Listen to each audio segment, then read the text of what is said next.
बोले देवता और दैत्यों ने, देवता तो बहुत उनको कहते शुरा, शुरा उसी को कहते हैं जो अपना कार्य करने में कुशला, जो अपना कार्य करने में कुशल हो, एनी हाउ वो अपना काम कंप्लीट कर ले, उसी को सुर कहते हैं। बोले बड़ा कुशल हैं ये देवता लोग, इनको अमृत चाहिए था, इनको अमृत चाहिए था।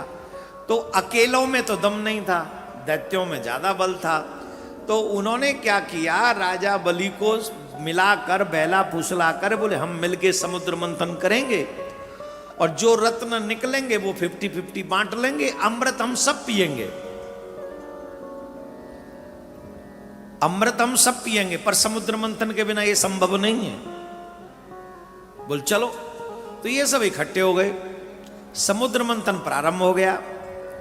समुद्र में से नाना प्रकार के रत्न मिले और ज्यादातर स्वर्ग ही गए, हमें कुछ नहीं मिला, हमें तो बारूणी दे गए।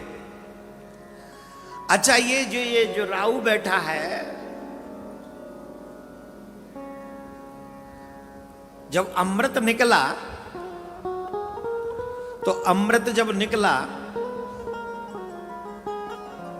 तो दैत्यों ने पकड़ लिया उस कलश को, लेके भाग गए। तो वो सबको फिर से छलने वाला महाविष्णु, हम दैत्यों को तो सबसे ज्यादा दुख विष्णु ने दिया है, बड़ा कपटी है, बड़ा छलिया है, मोहनी बन के आ गया। और ये दैत्य लोग उसे देखने में लग गए, उनके हाथ से मोहित हो गए। वो देख के इतने सुंदर बन के आए थे, हो गए मोहित। बोले फिर, बोले हुआ ये कि सबने कहा आप कौन है? बोले मैं मोहनी। बोले तुम लड़ क्यों रहे? बोले अमृत के पीछे लड़ रहे हैं। बोले लड़ो मत, पी लो, बलवान लोगों को लड़ना थोड़ी चाहिए। तो कहने लगे तुम अपने हाथ से तुम ही पिला दो। हमारे ब्रज में एक शब्द है रसिया, कुछ लोग बड़े रसिया होते हैं,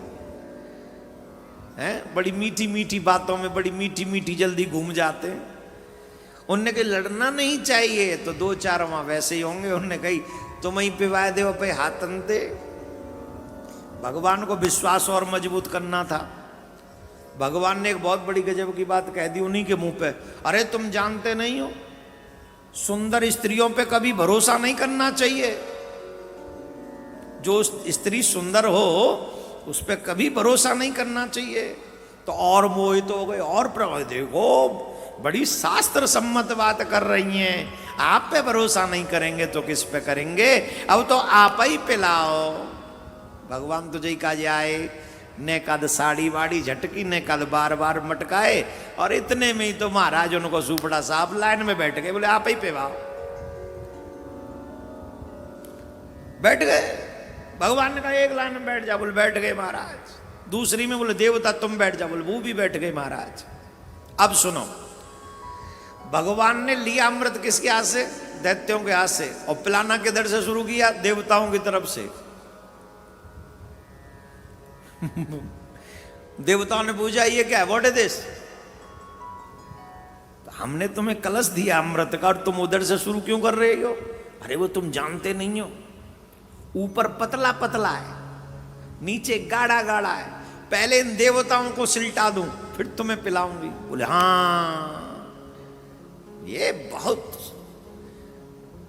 बहुत अच्छी देवी, you are so sweet, very nice girl, do it.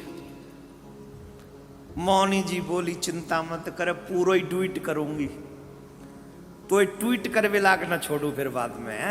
ऐसा डू इट, राधे राधे बोलना पड़ेगा। और जट महाराज डू इट है गो, देवताओं को सब पिलाने लगे। राहु समझ गया इस बात को, बोले ना राहु ब्राह्मण है, ये साधारण नहीं है, राहु ब्राह्मण है, और ब्राह्मण बुद्धि बड़ी होती है, तेज होती है। अरे ये ऐसा चक्कर नहीं है, ये सब धोखेबाजी चल रही है, रुको अभी रुको। जट देवताओं के बीच में वेशभूष बदल आके बैठ गया। भगवान थोड़े से उलायती में थे, जल्दी में जितना जल्दी सिलट जाए, देवताओं को पता न चले, सब देवताओं को मिल जाए, दैत्यों को पता न चले, जितना जल्दी सिलटे सो ठीक। अब उन जाए पिवायो, जल्दी जल्दी पिवा रहे तो बू बैठो, पू लगा दी वो खुआने, पी गो। और वहां दोनों के बीच में बैठे, सूर्य और चंद्र के बीच में। वो जानते थे ये वो नहीं है जो दिख रहा है, जो दिख रहा है वो है नहीं। तो नारायण की तरफ कहा, रॉन्ग पर्सनालिटी बैठी है बीच में, रॉन्ग है। भगवान ने सुदर्शन लिया, जट उसका सर काट दिया। हमसे धोखा करते हो। अब महाराज वहां जो होना था सो हो गया। अब वो अमृत कंठ से नीचे उतर गया था तो धड़ में भी पहुंच गया, सर कट गया तो वो सर पे भी हो गया, तो वो धड़ भी अमर हो गया और सर भी अमर हो गया। तो शुक्राचार्य जी कह रहे हैं ये विष्णु ने किया है ऐसा, ये नारायण ने किया है छल। ये जो राहु तुम्हें बिना धड़ सर के अलग अलग दिख रहा है ना, ये राहु का, नारायण का किया हुआ है। अच्छा, यहां पे जलंधर को 2 वजह से क्रोध आया भयंकर।